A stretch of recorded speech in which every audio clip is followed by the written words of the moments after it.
से बोलिए सरस्वती मैया की। Mix by DJ Ramkumar Kalapatti Madhubani. Shri Shri 108 Shri Navyuvak Saraswati Puja Samiti आप तमाम mix by DJ Ramkumar Kalapatti Madhubani. ये दोनों हाथ और प्रेम से बोलिए सरस्वती माता की ये खुशी के समय सब मिल के भाई, ये खुशी के समय सब मिल के भाई, माँ शारदा के मूर्ति फूल से सजा। जी हाँ, हमारे जितने भी नवयुवक कमेटीगण हैं सबों से आग्रह कि पंडाल में आए और मंडप को सजाए और डीजे वाला बाबू जरा डीजे बजाए। हाँ डीजे बजा रे है, डीजे बजा, डीजे बजा, डीजे बजा, डीजे बजा रे है, डीजे बजा, डीजे बजा, डीजे बजा। ये खुशी के समय सब मिल के भाई, माँ शारदा के मूर्ति फूल से सजा। सरस्वती माता की डीजे बजा रे है, डीजे बजा, डीजे बजा, डीजे बजा, डीजे बजा रे है, डीजे बजा, डीजे बजा।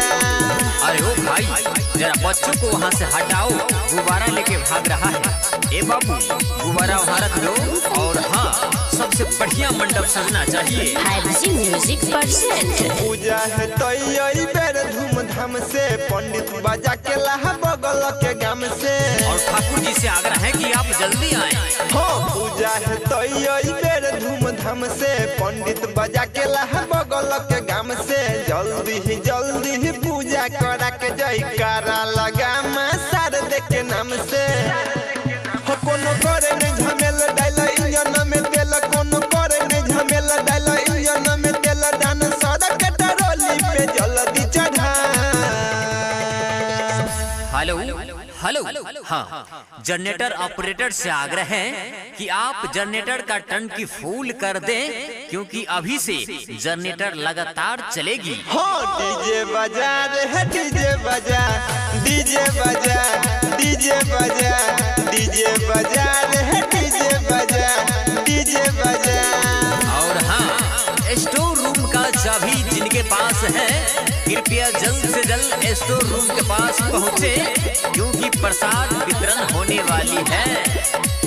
परसादी लगा 2000 पलट पर, 4 गोटे बैठ जो बाटे लगेट पर। जितने भी दर्शकगण हैं कृपया प्रसादी लेते जाइएगा। परसादी लगा 2000 पलट पर, 4 गोटे बैठ जो बाटे लगेट पर। जीव सिंह के बाजत ही गाना यूट्यूब खोल ऑनलाइन नेट पर।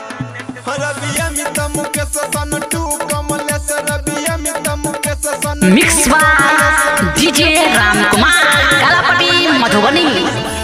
अरे ओ उपेंद्र भैया अब जीवा सिंह का गाना बजाओ यूट्यूब खोल के। हाँ डीजे बजा रे है, डीजे बजा, डीजे बजा।